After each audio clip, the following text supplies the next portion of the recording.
and good morning and welcome to the roundtable. Yes, top of the day. And of course, wishing everybody, the viewers, a profoundly blessed 2024. We will surpass what we achieved in the year before. Amen. So it's a pleasure, of course, to be here again. Professor, I must say you had a nice rest because you look so radiant, and it's so good to be back in our dear country. Yes. The first day I was back, the power was the really? Power. Yes. And so it reminded me that yes, you're back. You are back in the country. Yes, so that's the first thing, not the heat. Is the power. It's the power. Yes, Okay. it's the power. And then of course the heat that accompanies it. Yes, but Nigeria is still a vibrant place. In my view, it is still the place to be. Yes, we haven't got a lot of things right, but I think we have the potential. We've been saying that for years, that we have the potential. But I just think we just need the right leadership, and things will just come into place.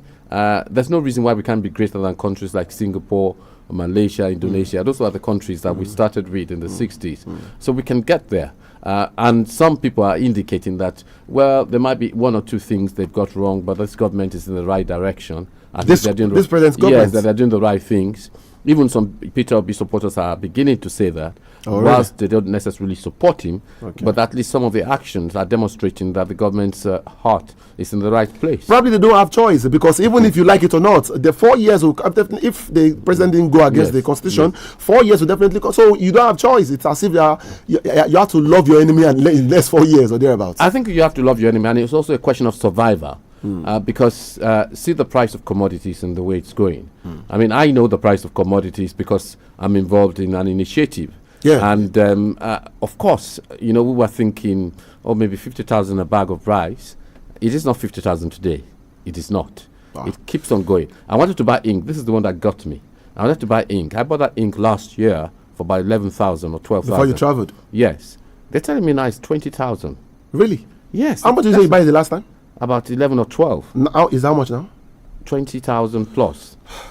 So that's it. You understand? Where are we going in respect of that? And that's where we need to begin to see some intervention from the government to address the cost of living crisis. There's a cost of living crisis in Nigeria at the moment. Okay.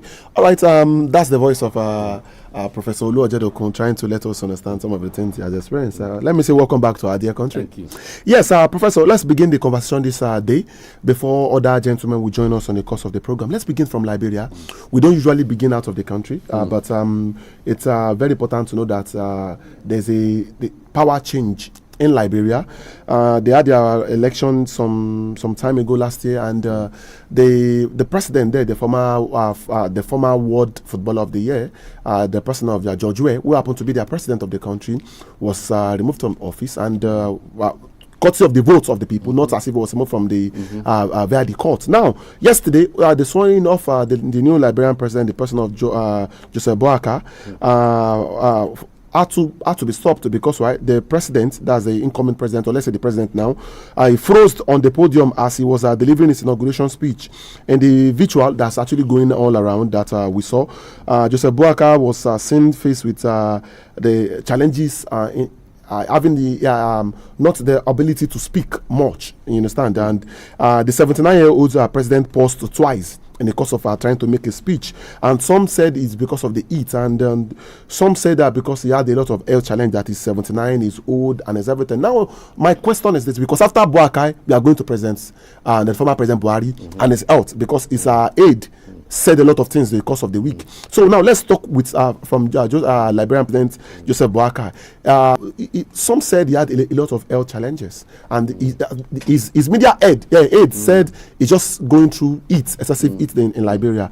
Now, the point is, do you think the public servants need to come out straight with their health challenges?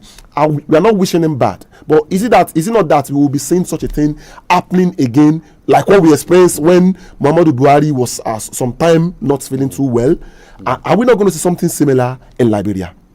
Well, first and foremost, they said it was his stroke. Yes. And of course, he had been sworn in. It was during a speech. So yes. It remains the president of Liberia.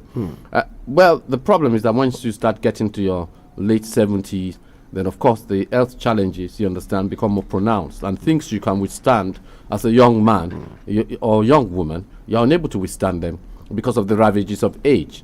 Are they going to go the same way of Buhari? I'm not so certain. Everybody's health challenges are different and manifest differently. In fact, if you see Buhari now, you understand, he's still, very strong for a man who's over 80. So he has overcome his challenges.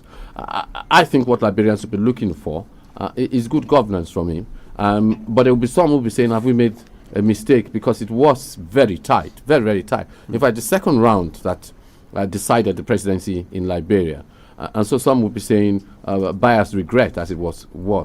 But it's too late. He's in charge. He's going to be there for the next 4 years. Okay. And let's see how he performs. And I don't know their constitution, but I imagine their constitution has provisions for a president there that is incapacitated. Okay. I think our problem in Nigeria is that there's lack of clarity to our provisions. And even when there's clarity, our politicians find a way to sabotage it, as we discovered without disrespecting his memory, Akeredolu, and to a certain extent, Yaradua, that came before as the president of Nigeria. Okay, yes, let's go to the next talking point. Let's come to our dear country. It seems probably on Sunday,